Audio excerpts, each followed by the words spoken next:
기도하겠습니다. 거룩하신 하나님, 오늘도 이렇게 저희들을 주님 앞에 불러주신 것 진심으로 감사를 드립니다.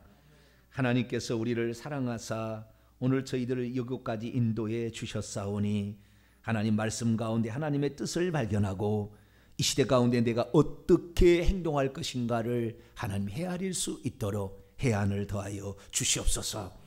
하나님, 시대를 보는 눈이 우리에게 있게 도와주시고 성경을 볼 때 그 깊이 있는 말씀을 깨닫게 도와주시며 성령의 감동으로 알기 쉽게 깨닫게 하여 주시고 믿음으로 확증된 것들을 내가 살아낼 수 있도록 힘과 지혜를 더하여 주시기를 원합니다.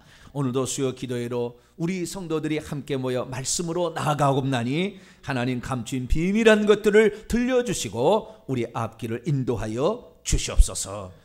우리 주 예수 그리스도의 이름으로 기도하옵나이다. 아멘. 오늘 시간에는 다니엘 강의 7번째 시간입니다. 메대 다리오 왕과 사자굴 속에 던져진 다니엘이란 제목으로 함께 말씀의 은혜를 나누기를 원합니다. 메대의 다리오 왕, 이것을 제가 서두에 집어넣은 것은 그만한 뜻이 있습니다. 메대 다리오 왕에 대해서 우리가 잘못 알고 있는 내용이 좀 있어서 그것을 조금 교정할 필요가 있다라는 생각이 들어서 좀 넣었고요. 그 다음에 우리가 알고 있는 사자굴 속에 던져진 다니엘, 이 부분에 관하여 또 우리가 어떻게 믿음의 지조를 지켜갈 것인가, 세상법과 하나님의 법이 충돌하게 될 때는 어떻게 해야 될 것인가, 그리고 내가 지도자라, 다리오 왕 같은 내가 지도자라 한다면 내 신하들을 어떻게 이렇게 관리할 것인가, 어떻게 그들을 보호하고 때로는 지키며 때로는 책망할 것인가, 이런 부분까지 오늘 본문 말씀을 말해주고 있는데요. 오늘 본문 말씀을 통하여 또 많은 은혜가 있게 되기를 바랍니다. 다니엘서는 크게 우리가 잘 알다시피 1장부터 6장이 전반부, 7장부터 12장이 후반부 이렇게 되어 있습니다. 여러분 혹시 가톨릭 성경을 보셨는지 모르겠어요. 공동번역. 가톨릭 성경은 가톨릭 교회에서 따로 번역한 게 있습니다. 번역한 게 있고요. 신교와 구교, 그러니까 가톨릭과 개신교, 기독교라고 하는 이 두 개가 같이 번역한 번역을 공동번역 성경이라고 합니다. 근데 그 공동번역 성경에는 외경이 들어가 있는 공동번역 성경이 있고 외경이 빼진 것도 있어요. 그러니까 우리 개신교에 맞춰서 빠진 것이 있고, 그 다음에 가톨릭이 쓰는 그런 공동번역으로서 그 가톨릭에 들어가 있는 그 구약 성경이 더 있는 부분이 있어요. 신약 성경은 똑같은데 구약 성경이 좀 달라요. 근데 거기에 보게 되면은 벨과 수산나의 이야기 처음 들어보셨죠? 네. 벨과 수산나의 이야기, 이런 얘기가 있어요. 그게 있냐면은 다니엘서가 12장으로 안 끝나고 여기 보니까 13장, 14장으로 끝났어요. 그러니까 추가 본문이 있다고 할까요? 네. 가톨릭 성경의 다니엘서는 14장으로 되어 있어요. 12장이 아니고 13장에는 수산나의 이야기가 나와요. 예쁜 그 사람, 이 수산나가 겁탈을 당하려고 하는 그런 순간에 어떻게 다니엘이 나타나서 그것을 모함을 풀어서 악한 자들을 심판을 잘했는지 아주 지혜롭게 이게 판단했던 얘기가 나오고요. 14장에 가게 되면 벨 이야기가 나오는데 벨신을 섬기는 거예요. 왕이 벨신을 섬기는데 그 벨신을 섬기는데 국민들이 그 벨신에게 제물을 바치는 겁니다. 곡물을 매일마다 곡물을 바치는데 왕은 그 곡물을 그 벨신이 먹는 줄 알고 착각하고 있는 거예요. 항상. 왜냐하면 곡물을 바치는데 아침 되면 없거든. 그러니까 그 벨신이 잘 먹는다고 이렇게 생각을 했어요. 그런데 다니엘이 나타나가지고 이제 다니엘이 나타나서 그것은 우상이고 신이 아니다. 그건 우상이 신이 아니다. 그러니까 그런 것을 왕이 따라가면 안 된다 이제 얘기를 하니까 무슨 소리냐고, 이 백성들이 매일마다 바치는 이 곡물을 말이죠, 이것을 다 벨신이 잡수시고 흡족해 하시는데 무슨 소리냐. 그러면 왕이여 시험을 해보십시다. 오늘 이 공물을 바친 다음에 이 문을 딱 봉인을 하고 내일 아침에 그것이 없어진지 있는지 한번 보십시다. 그렇게 한 거예요. 그런데 다니엘이 그때 뭐라고 했냐면은 자기의 그 사람들에게 시켜가지고 벨 신전에 바닥에다가 재를 뿌려놓게, 재를 이렇게 재를 뿌려놓게 하고 그리고 나옵니다. 그리고 문을 딱 잠가놓고 봉인하고 아침에 봉인을 뜯어서 이제 들어가 보는 거죠. 그랬더니 왕이 너무 기뻐하는 거야. 봐라, 어제 바친 재물이 어디가 있느냐? 다 벨신이 잡수시고 우리를 축복한다 막 그러는 거예요. 그러니까 다니엘이 아닙니다.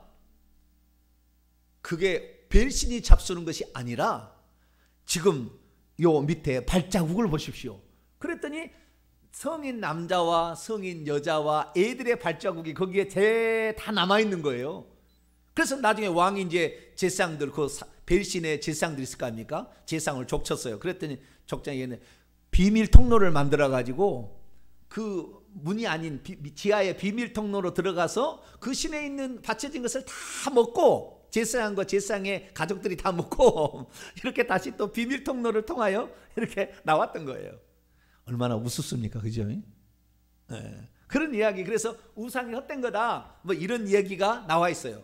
그런데 그것은 성경에 안 들어간 것은 그것이 실제 일어났는지 안 잘 모르겠어요. 그러나 그런 일이 있었을 걸 뭐 개연성도 없지 않아 있지만 오늘날에 우리에게 남겨져 있는 성경은 요 12장까지인데 그 중에서도 제일 못 믿겠다라고 하는 것이 바로 여기에 오늘 다니엘 6장에 나와 있는 사자 굴에 어떻게 사람이 내려갔는데 사자가 안 잡아먹냐? 불가능하다.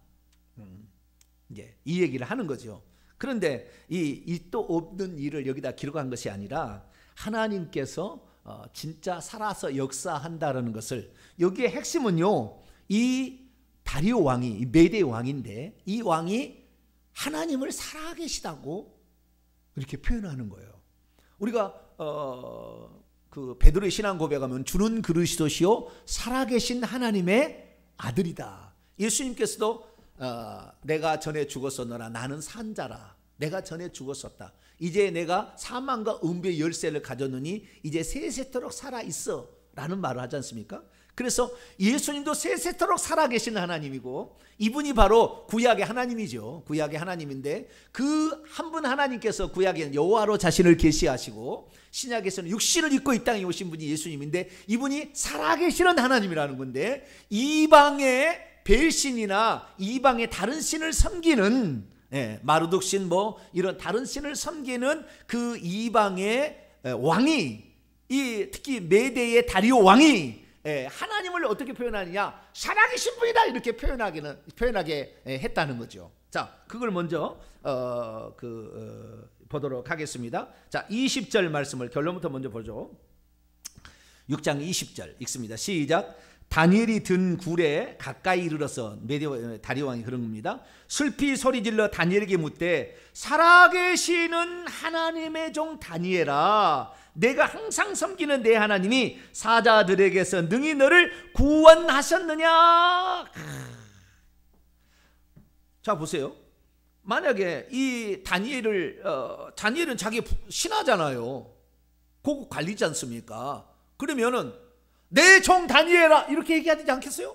내 종 다니엘아 살아있느냐? 불 속에 어제 밤에 던졌거든. 내 종 다니엘아 살아있느냐? 이렇게 해야 될 거 아니에요. 그런데 뭐라고 해요? 살아계시는 하나님의 종 다니엘아. 이걸 어떻게 알았을까요? 그러니까 이 메대 왕과요 다니엘은 많은 대화를 한 것 같아요. 많은 대화를 했고 그걸 통해서 이 메대 왕이 다리오 왕이 다니엘로부터 하나님이 누군지를 들었던 거예요. 그래서 사드락 메삭 아벳느고 이 얘기도 알고 있었으리라고 추측이 됩니다. 알고 있었으리라고. 그래서 이런 얘기를 하는 거죠. 그리고 이 나중에 결론적으로 그가 하나님을 찬양하는 내용이 나오는데요. 26절 27절 볼까요? 메대 다리오 왕이 이 결론에 어떻게 찬양하고 있는가 보십시다. 시작. 내가 이제 조서를 내리노라. 내 나라의 관할 아래에 있는 사람들은 다 다니엘을 하나님 앞에 떨며 두려워할지니 그는 살아계시는 하나님이요. 또 그렇죠. 살아계시는 하나님이요. 야, 왜 여기 한지 좀 이따 얘기하겠습니다. 계속 나오면 시작. 영원히 변하지 아니실 이시며 그의 나라는 멸망하지 아니할 것이요 그의 권세는 무궁할 것이며 그는 구원도 하시며 건져내기도 하시며 하늘에든지 땅에든지 이적과 기사를 행하시는 이시로다. 할렐루야. 이렇게 찬양을 했다는 거예요.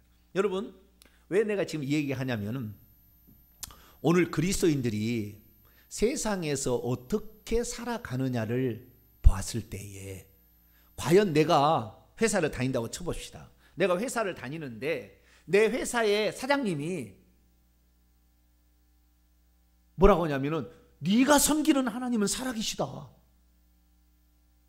그 권세는 영원히 변함이 없는 권세요. 그의 나라는 영원 무궁하리라. 그런 얘기를 하나님을 못 믿은 안 믿은 이방인이 불신자가 그런 얘기를 하게끔 만들려면 어떠한 삶이 다니엘에게 있었겠는가를 보자는 거예요. 오늘날에 과연 이 지금 현재 회사를 다니는 그 사람들이 부하 직원들이 그것을 부하 직원들을 통하여서 하나님이 살아계시다고 그의 상사가 아니면 그의 오너가 그렇게 고백할 만하게 우리는 살고 있는가? 그걸 되돌아볼 때 다니엘의 삶은 우리에게 많은 것을 보여주는 거예요. 많은 것을. 그러니까 다니엘은 신앙에 있어서 하나님에게 있어서도 아주 하나님의 기뻐하시는 사람으로 살았지만 세상 사람의 제국의 왕이 볼 때도 충성된 신하였다 그 말이에요. 그런데 오늘날 우리는 어떻습니까? 세상의 왕들에게는 충성돼 안 살아도 돼. 교회에서만 충성하면 돼. 이렇게 가르친 데가 많아요. 그러니까 어땠습니까? 교회에서 충성해서 교회는 무엇이 잘 됐는지 모르겠지만 예수 안 믿는다고 말이에요. 불신자들은 그걸 통해서 너 통해서 나 예수 안 믿겠다. 너 보면은 나 예수 안 믿겠다. 이렇게 얘기해 버린다 그 말이에요. 그러니까 우리가 오늘날에 우리는 하나님 앞에서도 하나님께서도 인정해 주는 신앙을 받아야 될 뿐만 아니라 세상 사람들 내에서도 인정을 받은 신앙이 되어야 돼요. 할렐루야. 이 두 가지가 다 돼야 되는데 많은 사람들이 지금 교회는 어떻게 만냐면 교회를 수도원으로 만들고 있어요. 뭡니까? 세상 사람 완전히 단절해버리고 교회만 나와라. 교회만 충성해라. 물론 우리가 교회 충성해야 되죠. 충성해야 되지만 우리가 세상 사람도 전도해야 될 의무도 있잖아요. 그런데 그들에게 모범을 보이지 못하는 삶이 너무나 많기 때문에 우리는 다니엘이 어떻게 하나님을 섬겼는가를 잘 보고 이것을 통하여서 세상 속에 살아가는 성도들이 어떤 태도로 자기의 상관을 섬겨야 되는 것인가. 그래서 우리가 십계명 가운데 하나님의 이름을 망령되 일컫지 말라는 말씀처럼 하나님의 이름을 거꾸로 영광스럽게 할 수 있는 성도들이 되려면 어떻게 할 것인가가 이 본문을 통하여 우리는 알 수가 있는 것이죠. 제가 오늘 새벽에도 그런 얘기를 했습니다마는 성도들은 세 종류가 있는 거예요. 세 종류가. 어떻게 세 종류가 있냐면 다니엘이 바벨론 느부갓네살 왕에게 포로로 잡혀가는데 다니엘만 잡혀간 게 아니에요. 이게 BC 599년입니다. BC 599년 여호야김 11년에 여호야김 왕이 3년 동안 바벨론을 섬기다가 배반하던 때예요. 그때 BC 599년인데 그때 에스겔도 잡혀가고 에스겔은 25살 먹은 제사장이었습니다. 제사장이 잡혀갔어요. 그리고 5년 뒤에 하나님께서 바벨론에서 에스겔을 불러서 예언하게 합니다. 그래서 이스라엘의 멸망의 이유를 다 설명해 줘요. 그리고 다시 회복시켜 주신다라는 것을 34장부터 다시 또 얘기를 해줘요. 그래서 이게 장차 하나님께서 새 성전을 짓고 거기에서 왕이 되신다라는 것을 이제 얘기해 줌으로 이 에스겔이 맞춰지는데 에스겔도 동시에 포로로 잡혀간 포로인이었어요. 그런데 다니엘은 왕족입니다. 제사장이 아니고 왕족이에요. 그래서 이 왕족으로서 거기에 잡혀가게 되는데 그 왕족 가운데서 느부갓네살 왕이 그 나라의 통치를 그 백성들 그 복속된 그 나라들의 사람들을 기용함으로써 그 민족을 사랑하고 아낀다라는 것을 신뢰하게 하고 그러기 위해서 그들의 똑똑한 사람을 기용해서 등용을 시킨 거죠. 예, 그래서 사드락, 메삭, 아벳느고, 다니엘이 그 가운데서 유대인으로서 관리 요원으로서 발탁이 되어서 왕궁 자문위원회 3년 동안 훈련을 받고 결국에 이제 왕궁 자문위원이 됩니다. 그래서 이 다니엘은 선지자라기보다는 일반 성도라고 봐야 됩니다. 선지자적인 일을 예언을 했으니까 환상을 보고 이제 다니엘서 7장부터 12장까지 네 가지 예언이 나오잖아요. 그 환상 묵시가 나오는데 이 묵시가 있어서 우리가 선지자로 그럴 뿐이지, 다니엘은 일반 평신도로서 세상 속에 들어가서 자신의 하나님을 믿는 사람의 그 역할을 잘 감당함으로 자기 주변에 있고 자기 윗사람이 자기를 통해서 하나님을 알아보고 하나님을 찬양하게끔 만들어버린 아주 그런 대표적인 사람이에요. 그리고 또 한 사람이 있는 예레미야가 있어요. 예레미야는 포로로 안 잡혀가고 예루살렘에 남아서 남유다의 멸망을 요시야 왕 때부터 계속 얘기를 해요. 계속 얘기를 해. 그래서 너희들 멸망한다. 그러다가 나중에는 하나님께서 더 이상의 이제는 참다가 참을 수 없어서 이제는 나라를 끝내게 하셨다. 그러니 바빌론이 너희들을 멸망시키고 올 거다. 갈대아인이. 그러면 갈대아인을 따라가 가지고 거기서 애 낳고 잘 살아라. 그래야만 너희들이 괜찮다. 그런데 결국에 다 대항을 합니다.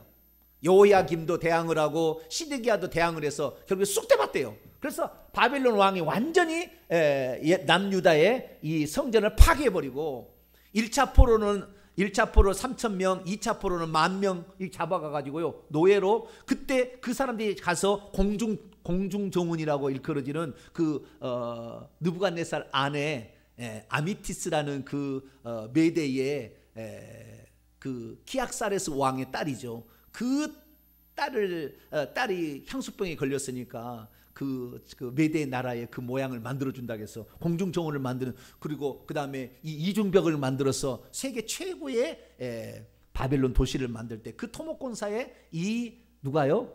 유대인들이 가서 참여합니다. 그 일을 이제 하게 되는 것이죠. 그래서 오늘 우리가 이제 공부해야 될 것은 이 세상 속에서 사는 두 종류의 사람, 하나는 에스겔이라는 선지자로 살고 다니엘이라는 궁중관리로 사는 사람과, 그 다음에 고국에 남아있어서 예레미야처럼 이렇게 또 일하는 사람이 있다 그 말이죠. 그런데 많은 사람이 지금 오늘날에 이 사람이 신앙이 좋다, 은혜를 받았다, 좀 똑똑하다 그러면 전부 주의 종되라고 그러잖아요. 전부 주의 종되라고 그래. 그런 사람들, 똑똑하고 신앙 좋은 사람들이 세상 속에 들어가서 다니엘처럼 활동해서 자기가 속한 공동체에 예수 믿지 않는 사람에게 당신이 믿는 하나님이 살아계신 하나님이라 이렇게 해서 그들을 전도할 수 있어야 되는데, 똑똑하고 잘난 사람은 다 주의 종 되니까 다 그런 건 아닙니다.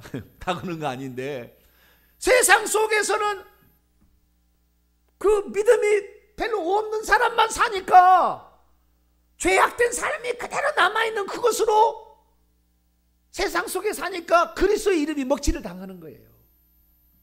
그래서 저는요, 예수 잘 믿고 똑똑하면은 절대 주의 종 되지 마라. 저는 그럴 참이에요. 왜요? 주의 종이란 게 주의 종이란 게 쉬운 길도 아니고요. 저도 20몇 년 해보고 있는데 쉬운 길이 아니에요. 쉬운 길이에요. 이게 쉬운 길이 아니에요. 정말 목숨을 내놓고, 물론 목숨 안 내는 사람 어디 있겠습니까만은, 그런데요, 하나님에 대해서 조금만 틀어져 버리면은요 얼마든지 부패하고 타락할 수 있는 아주 위험한 자리예요. 위험한 자리. 그래서 자기 스스로가 하나님 앞에 정말 낮아지고 무릎 꿇지 않으면 아주 교만해질 수 있어요. 이 직책이 권위가 있기 때문에요. 이 직책으로 뭔 일을 다 할 수 있어요. 여러분, 목사님이 집사님 이번에 교회 이전했는데 피아노 한 대 하세요. 그러면 안 할 사람이 어디 있어요? 아니, 생각해 보시라고요. 목사님이 그렇게 하는데 집사님 이번에 가정에 이번 그 결혼 기념일 말이어서 꽃 하나 화분 좀 갖다 놓으세요. 안 갖다 놓을 사람이 어디 있어요? 한번 생각해 보시라고. 목사라는 그 직책으로 가진 권위도 있어요. 근데 이것이 남용되게 되면은 한도 끝도 없습니다. 나중에는 아가씨들까지 몸까지 바치라고 하는 그런 이단이 얼마나 많습니까? 그런데 많아요. 그러니까 아주 위험한 자리예요. 이 자리는 함부로 와서는 안 돼요. 거의 지옥 갑니다. 제가 봤을 때 95% 저는 간다고 봅니다. 목사들 95%는 지옥 간다 나는 봅니다. 그 죄악을 하나님 용서 안 해요. 지도자들은 현재 욕을 보이는 자리이기 때문에 그리스도의 이름을 먹칠하는 것에 대해서 하나님은 절대 용서 안 해요. 그래서 이 자리에 오면은 지옥 갈 확률이 많으니까 세상 속에서 다니엘처럼 살아라. 할렐루야. 에스겔하고 예레미야처럼 살지 말고 그 길 쉬운 길이 아니에요. 그 길은 이사야 보세요. 톱으로 켜서 느무라스가 톱으로 썰어 죽여요. 나중에 에스겔 벙어리로 막 7년을 있어야 돼. 남유다가 멸망하는 그날 자기 아내가 죽어요. 좌로 우러 누워서 400 몇 년, 490일인가를 먹지도 못하고 막 있어야 돼. 쉬운 일 아닙니다. 쉬운 일 아니에요. 그러니까 어떤 주의 종의 길은 어떤 특별한 길이고요. 이건 예비됨이 있는 것 같아요.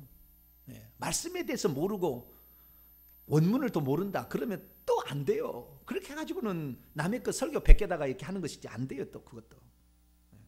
그럼 우리는 어떻게 해야 되느냐? 일반 성도들은 다니엘처럼 세상 속에서 기도하면서 하나님께 신앙의 지조를 지켜가면서 그렇게 살아서 그 삶을 통해서 거기에 상정과 그의 동료들을 전도할 수 있는 사람이 더 멋지다. 할렐루야. 오늘은 다니엘 같은 사람이 필요한 거예요. 그런데 신앙 좋으면 당신은 주의 종 되라. 좀 은혜 받았다 그러면 주의 종 되라. 주의 종 아무나 되는 게 아니라. 주의 종 아무나 되는 게 아니라니까요. 그렇게 쉬운 길이 아니에요. 그렇게 이 인격도 인격이지만 목양적 소양을 이 지식과 이런 것을 갖추는 것이 한도간이 아니에요. 제가 이렇게 공부를 열심히 하고요. 지금도 새벽까지 공부를 하는 그런 사람인데 아직도 멀었어요. 아직도 멀었다니까. 쉬운 길이 아니에요. 부단히 자기를 복종시키지 않는다면 쉬운 길이 아니에요. 다니엘처럼 살아야 되는데 그러면 다니엘은 어떻게 살아서 하나님 그 주변의 사람들로 하여금 네가 믿는 하나님이 진짜 하나님이라 자기를 신 안 섬기나? 자기의 신을 버리고 네 하나님이 느부갓네살이 다니엘이 너의 하나님이 최고다. 왕 중의 왕이요 모든 신들 중의 신이다. 이렇게 말할 정도로 되었으니 우리가 다니엘의 모습을 통하여 우리가 어떻게 살 때에 하나님께 이렇게 영광을 돌릴 수 있고 불신자들이 그 하나님을 알아서 아마 이 느부갓네살이나 다리오 왕은 천국 가지 않았을까? 이건 제 추측이지 성경이 그렇다는 건 아니에요. 제 추측. 그 정도로 그들은 하나님을 높이는 그런 존재가 되었다는 거죠. 자, 그렇다고 한다면 이 다리오 왕과 이 다니엘의 만남은 어떤 것인가? 지금 5장까지는 바벨론 제국에 있을 때 바벨론 제국에 있을 때 다니엘의 이야기했는데 6장은 다르대요. 제국이 바뀝니다. 메대 제국이 바뀌어요. 자, 이 이야기는 히브리어 성경은 6장 1절부터 시작되지 아니하고 5장 31절부터 1절로 6장 1절이에요. 저 히브리어 성경에는. 그러니까 히브리어 성경적으로 한번 보자고요. 자, 5장 31절 읽습니다. 시작. 메대 사람 다리오가 나라를 얻었는데 그때 다리오는 62세였더라. 다리오가 몇 세였다고요? 62세. 62세면은 그때 당시의 나이로 친다고 한다면 나이가 적어요, 많아요? 많은 거죠, 아주. 그때 당시 많은 거예요. 그런데 여러분, 그동안에 얼마나 그 실수를 했냐면은, 그러니까 좀 연구를 더 했어야 되는데, 물론 그런 연구자들이 없었을 수 있어서 그렇겠습니다만은, 지금까지 얼마 안 돼요. 이렇게 얼마 한 10년, 20년 전만 해도 다 이것을 잘못 알았어요. 어떻게 잘못 알았냐면은 30절과 31절을 히브리 성경은 나눠놨거든요. 30절과 31절. 30절은 앞에 벨사살 이야기고 31절은 다리오 이야기다. 이렇게 딱 나눠놨는데 우리 개역 성경은 이 31절까지가 벨사살 왕 때 바벨론 이야기로 넣어놓고 6장 1절부터 다리오 왕을 메대 이야기로 넣어놨는데 이것에 왜 그러면 이렇게 차이가 있느냐 이거예요. 자, 5장 30절 한번 읽어봅시다. 시작. 그날 밤에 갈대아 왕 벨사살이 죽임을 당하였다. 갈대아 왕 벨사살이 어떻게 해요? 죽임을 당했대요. 그리고 다음 구절인데 메대 사람 다리오가 나라를 얻었는데 그때 다리오는 62세였더라. 그러면요, 지난주에 우리가 배웠지 않습니까? 벨사살이 이렇게 겁도 없이 자기 아버지 느부갓네살이 정신병에 걸려서 광인이 돼가지고 뭐 들짐승하고 살고 풀을 먹고 막 살지 않습니까?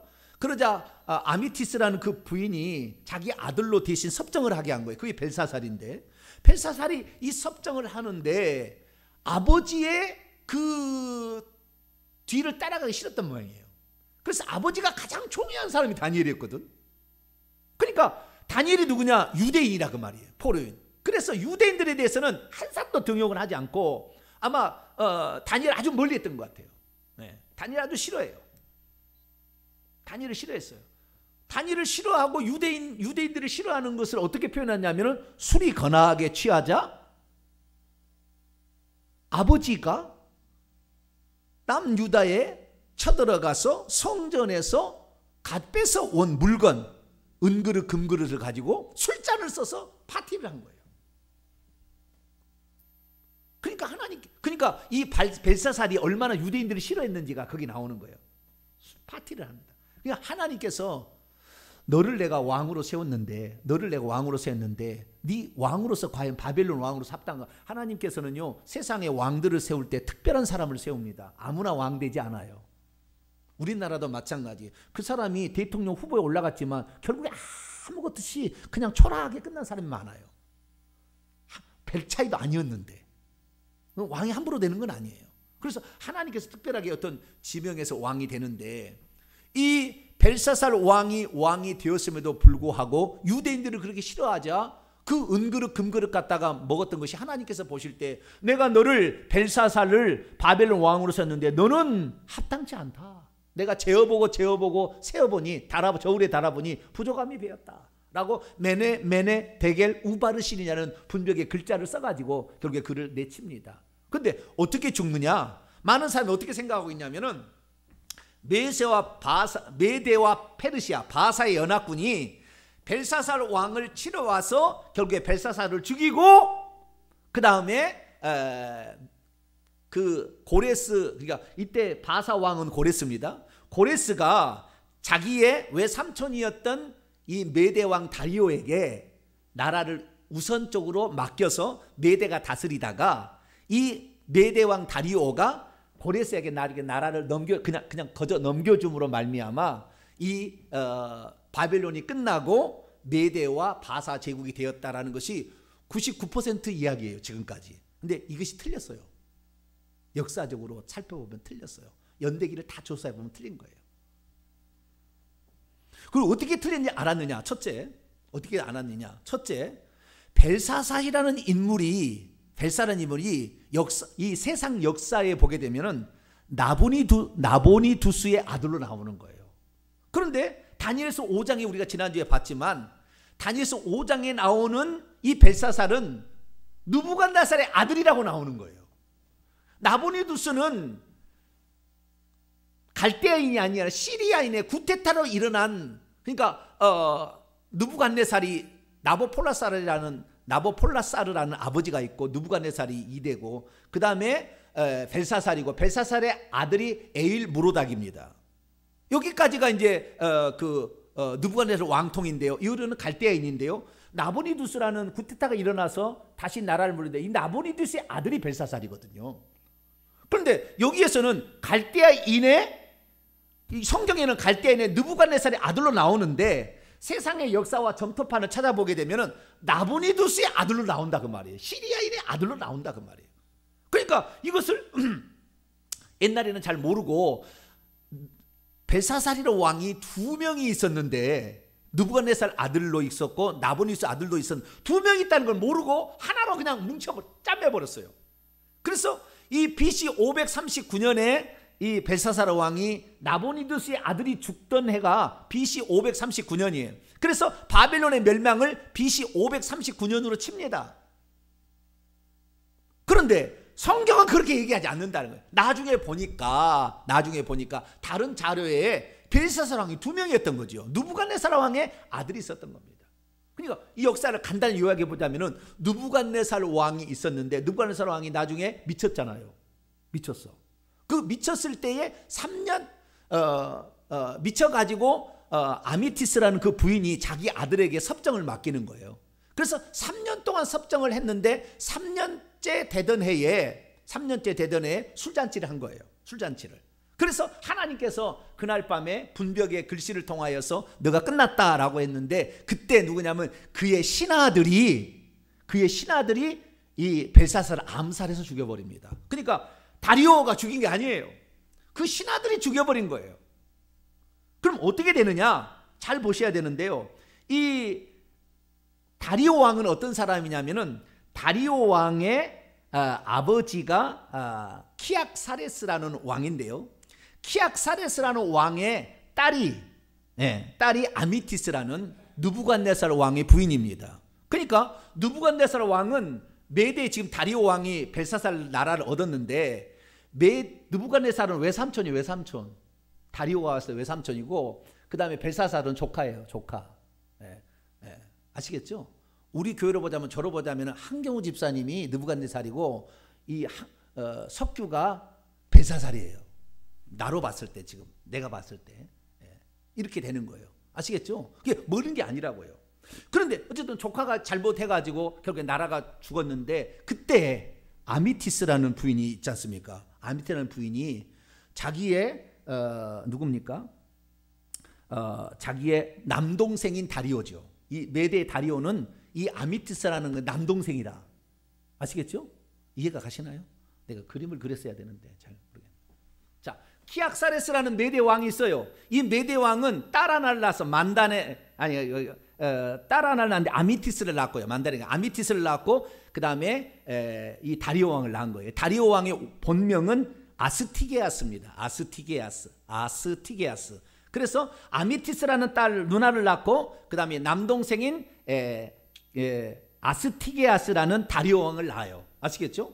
그래서 이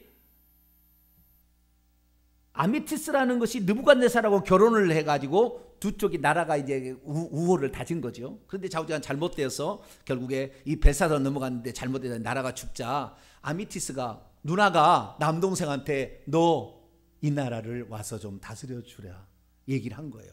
그래서 메대 다리오 왕이 지금 역사적 사실과 모든 걸 종합해서 지금 말씀을 드리는 거예요. 너무 시간이 많이 걸리니까 그냥 제가 결론적으로 얘기를 하는 겁니다.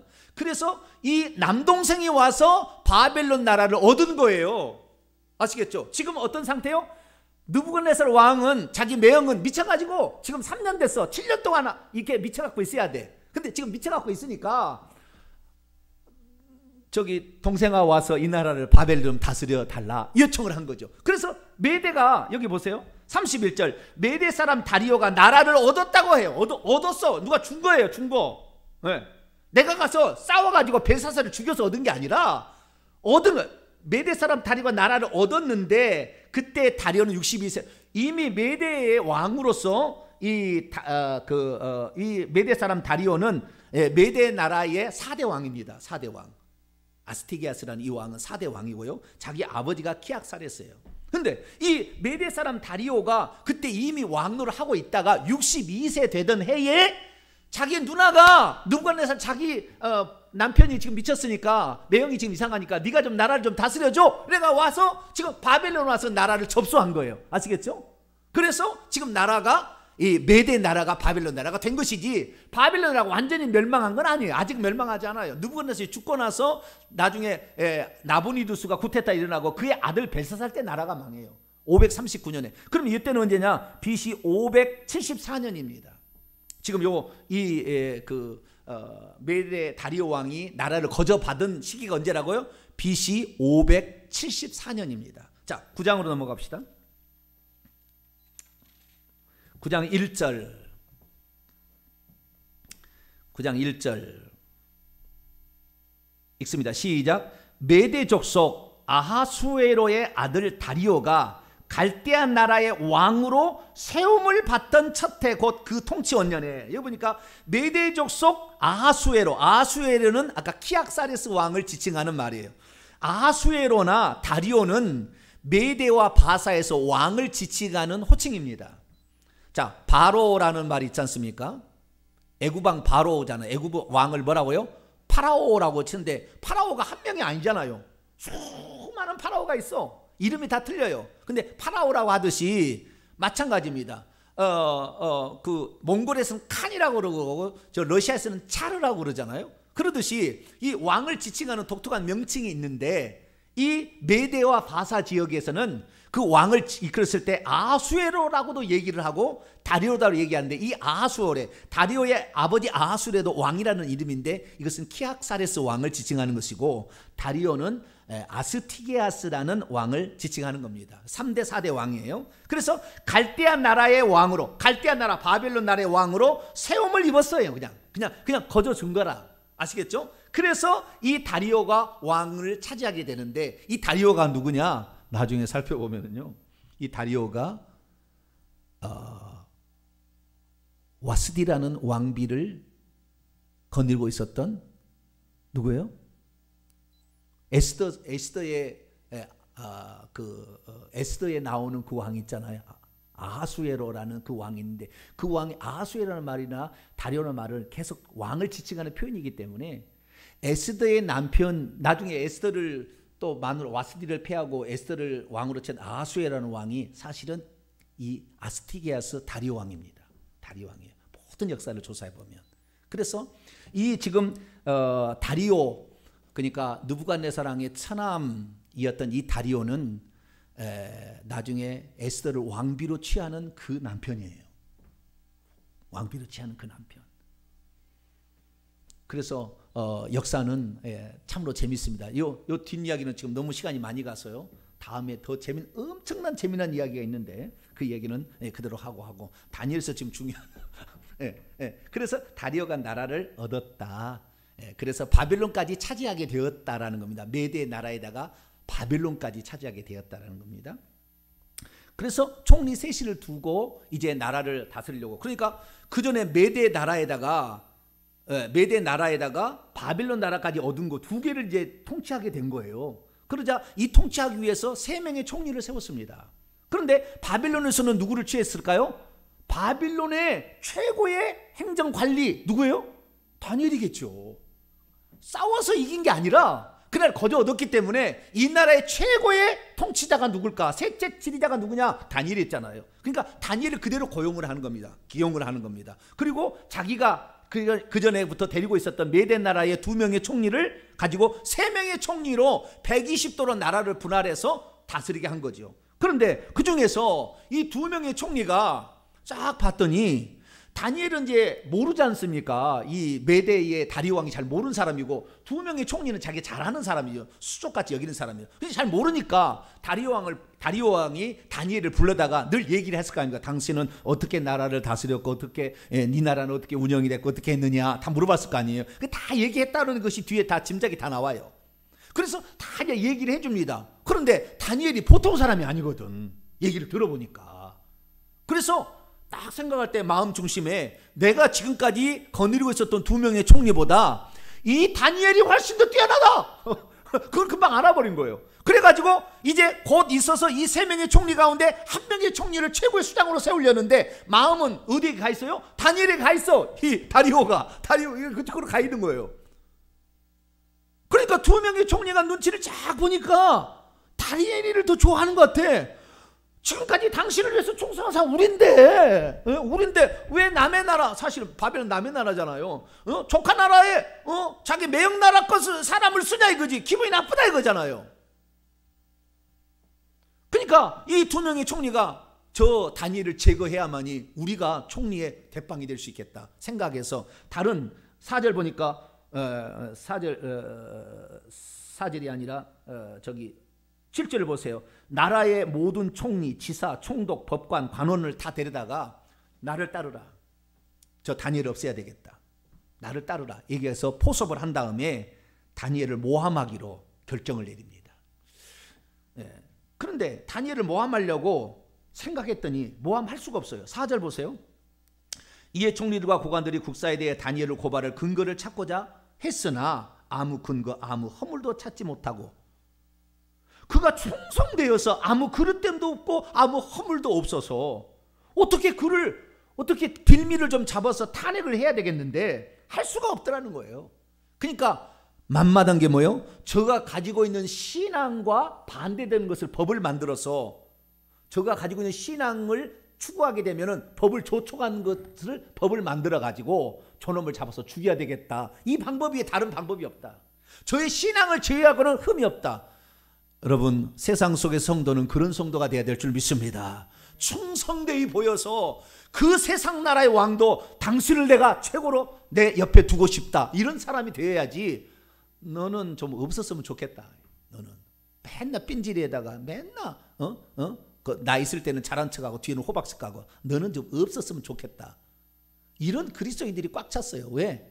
예수만 믿으면 천국 간다고 하니까. 삶에 그리스도가 안 나타나도 상관없잖아요. 온갖 부정과 부패의 비리의 온상이 장로들이고 그런 사람이 고위직의 사람들이라 그 말이에요. 기독교인들의. 그래서 결국에 문제가 되는 건데 다니엘은 그렇지 않았다는 거예요. 다니엘을 본받아야 돼. 다니엘은. 그런데 이들이 이제 왕 모르게, 왕은 이 두 명이 총리도 신임하는 거잖아요. 그동안에 계속 그 나라에서 같이 일했으니까 신임하는 거니까 얘기하는데 어느 날 얘기를 하는 겁니다. 왕이시오, 내가 다른 다 이런 그 밑에 사람들이 얘기를 했는데, 두 명의 총리가 얘기하는 거 다 얘기했는데 이제부터 30일 동안 왕에게만 충성하는 것을 보일 수 있는 어떤 법을 하나 만들었습니다. 오, 어떤 법이냐? 이제부터 30일 동안 왕 위에 누구에게가 구하거나 기도를 하게 되면은 그 사람을 사자굴에 던져 넣어서 오직 왕을 위하여 기도하고 또 왕께만 물어보는, 그래서 왕정 체제를 강화시키기 위한 좋은 방안을 만들면 어떻겠습니까? 듣고 보니까 좋아요, 싫어요? 자기를 최고로 신처럼 대접해 준다면 좋아할 사람이, 안 좋아할 사람이 있어요, 없어요? 그래서 이제 타락하는 거예요. 처음부터 지도자가 타락한 게 아니라 옆에 사람이 자꾸 뭐라고 하니까 그래? 그렇게 해보자 이러다가 타락하는 거예요. 좋다!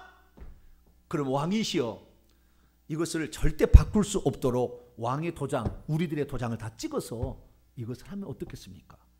그렇지. 단단하게 하는 게 좋겠지. 그래가지고 도장을 탁 찍어버렸어요. 도장을 딱 찍고 나니까 이제 커다란 일이 발생하고 말았어요. 무슨 커다란 일이 발생했느냐? 이 두 명의 총리가 다니엘을 목을 끌어잡고 데려오는 거예요.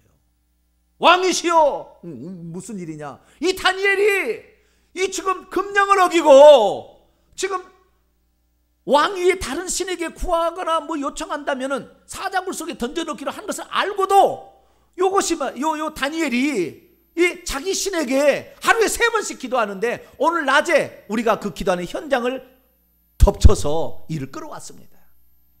그 얘기를 한 거예요. 다니엘은 사실 그 법이 통과되죠. 여러분, 우리가 예수 믿는 것이요 죄가 아닌데, 우리가 하나님께 기도하는 게 죄가 아닌데 나라에서 법을 만들어서 하나님께 기도하면은 이게 불법이다 하면 그때부터 불법이 되는 거예요. 아시겠죠? 요 30일 동안 불법이에요. 다니엘이 조금 더 고지식하지 않았다면 30일 동안 창문 열어놓지 말고 기도하면 될 거 아니에요? 안에서 기도를 한지 안 한지 어떻게 할 거예요? 기도를 할 때 눈을 감지 않고 그냥 눈 뜨고 기도하면 잘 모르잖아요. 자, 10절 보겠습니다. 다니엘이 참 위대함은 여기에 있습니다. 다니엘서 6장 10절입니다. 같이 읽겠습니다. 시작.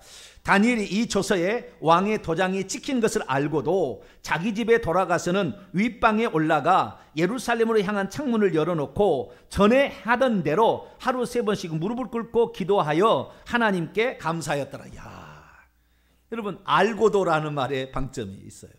왕의 도장이 찍힌 것을 알고도 내가 이렇게 하게 된다 한다면 저 나를 모함하는 저 사람들 위해서 내가 사자굴에 들어간다는 사실을 알고도, 두 번째 방점은 뭐냐면 전에 하던 대로예요. 뭐라고요? 전에 하던 대로. 습관이 되었다는 거잖아요. 그러면 이때 다리오가 왕이 되었을 때 BC 574년이라고 그랬잖아요. 다니엘이 몇 년에 포로로 잡혀갔습니까? BC 599년이라고 그랬죠. BC 599년에 잡혀갔어요.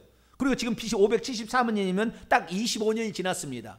만약 그때 다니엘의 나이를 14살이라고 하면 39살이고, 만약 그날 다니엘이 20살이었다 그러면 45세 정도 되었습니다. 그런데 99%의 지금 성경 주석은 다니엘을 80에서 85세로 봅니다. 왜? 바벨론 나라가 멸망할 때로 뒤로 늦춰놨거든. 그 벨사살을 나보니두스의 아들인데, 느부갓네살의 아들인데 나보니두스의 아들을 벨사살로 얘기를 해가지고 쫙 뒤로 밀어놔 버렸거든요. 그러니까 80살 넘어간 거예요. 그래서 이제 80살 먹은 사람이 뭐 한이 있겠는가? 그래서 죽으면 죽어라 그러고 그냥 기도했다는 거예요. 그게 아니라니까. 지금 나이가 뭐예요? 39살에서 45살 먹은 이제 창창한 사람이에요. 가장 귀하게 쓰임받을 수 있는 그런 나이인데 내가 이렇게 하면은 죽을 줄 안다 그 말이에요. 죽은 줄 안다 그 말이에요. 그러나 항상 그는 어떻게 했어요? 바빌론으로 잡혀왔으니까 나는 대강 살아야 되겠다. 나는 주의 종이 아니고 나는 세상에 그냥 세상 사람하고 섞어 사는 사람 평신도니까 세상에서 대강 살아도 돼. 그게 한 게 아니라 세상 속에 살아도 하나님 앞에 아침 점심 저녁으로 기도하고 하나님 말씀을 읽었다는 말이 나중에 9장에 나와요. 하나님 말씀 읽으면서 그 국사를 얘기하는 게 아니에요. 국정 행정 능력은 최고의 인정을 받으면서 그런 삶을 살았던 거죠. 그런데 그가 그 신앙을 잃어버리지 않기 위해서 아침 점심 저녁으로 기도했더라. 여러분 평신도의 사명은요 기도하는 거예요. 그래서 권사는 조건이 첫 번째 조건이 기도 열심히 하겠느냐 이걸 조건으로 권사를 뽑는 거예요.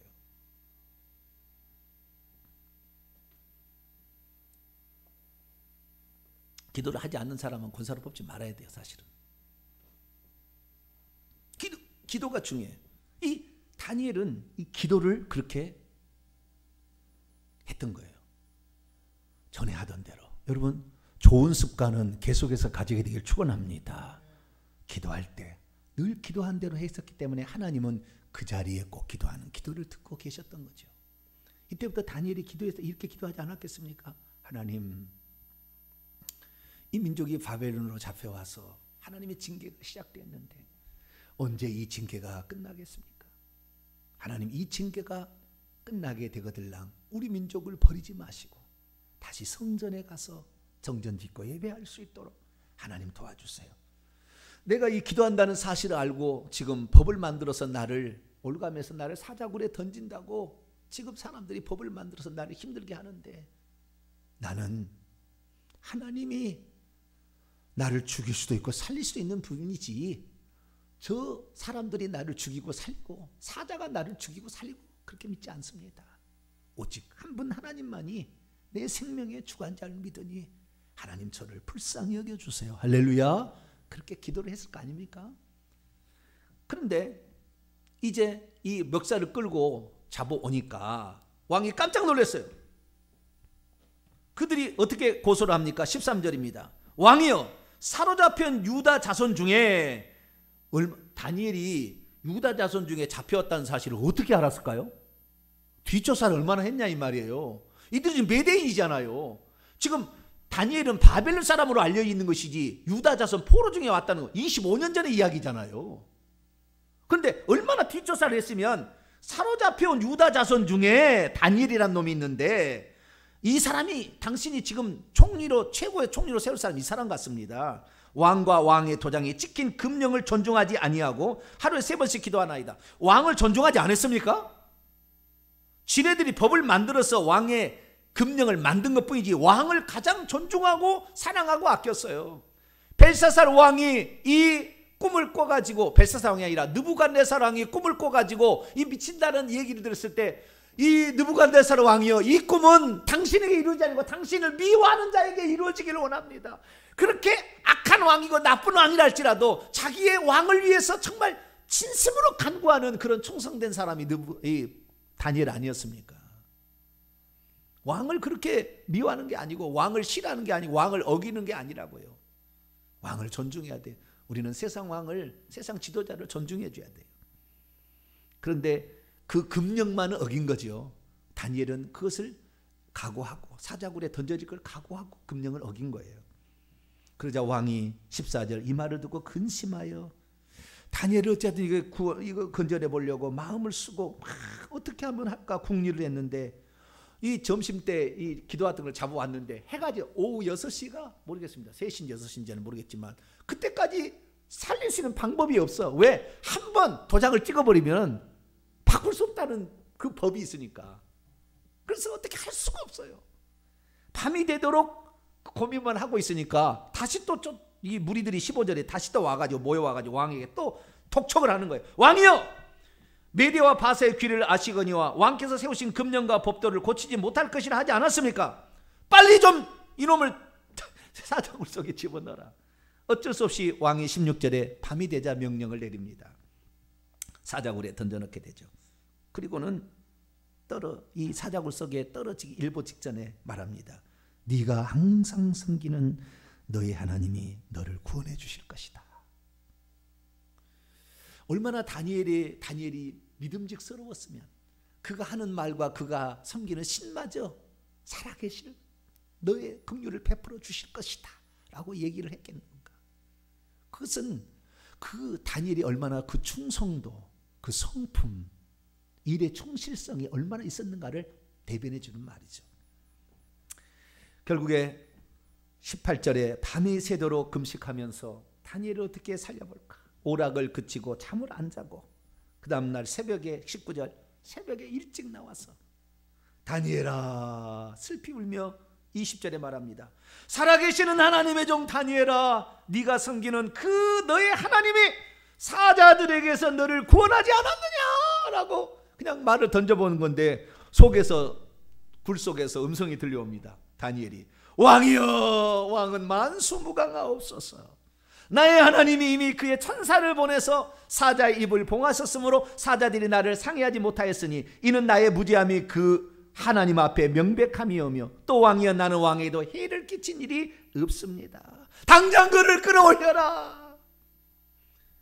이를 모함하기 위해서 저렇게 이 다니엘, 죄 없는 이 다니엘을 저렇게 모함했던 자를 당장 끌어오라. 심지어 24절 보니까요, 참소한 자의 처자들까지. 왜요? 살려두면은 그들이 나중에 또 원수를 갚는다 그 말이에요. 그래서 아주 씨를 멸해버리려고 그 참소했던 그 두 총리, 야 아깝네요, 그죠? 그동안에 참 충성했을 텐데. 사람의 시기 질투심이 이런 결과를 낳아요. 시기 질투심, 남을 시기하고 미워하는 것. 여러분, 미워하는 것이 살인이라고 예수님 얘기하셨잖아요. 원수를 사랑하시게 되기를 바랍니다. 훌륭한 사람 존중해줘야지. 존중해줘야지. 그것을 끌어내리겠다고 했다가 결국에 죄 없는 처자식까지 다 사자굴에 던져지게 되는데요. 굴에 닿기도 전에 다 사자가 그들을 움켜서요, 뼈를 부숴서 다 먹어버렸어요. 그리고 다리오 왕이 온 나라에 조서를 내립니다. 26절. 내 나라에 속한 모든 사람들아, 다니엘의 하나님 앞에 두려우며 떨라. 그는 살아계시는 하나님이고 영원히 변하지 않으실 분이고 그의 나라만이 멸망치 아니할 것이고 그의 통치는 영원할 것이다. 그는 구원하기도 하고 건지기도 하는 이시며 하늘에서 땅에서인지 이적과 기사를 행하시는 놀라운 분이니 왜 다니엘을 사자굴 속에서 건진 신은 없었느니라. 사랑하는 성도 여러분, 우리가 신앙의 어떤 지조를 지키려면 반드시 위기가 찾아옵니다. 우리가 핍박받는 이유는 우리의 신앙 때문이지 다른 것 때문에 있어서는 안 돼요.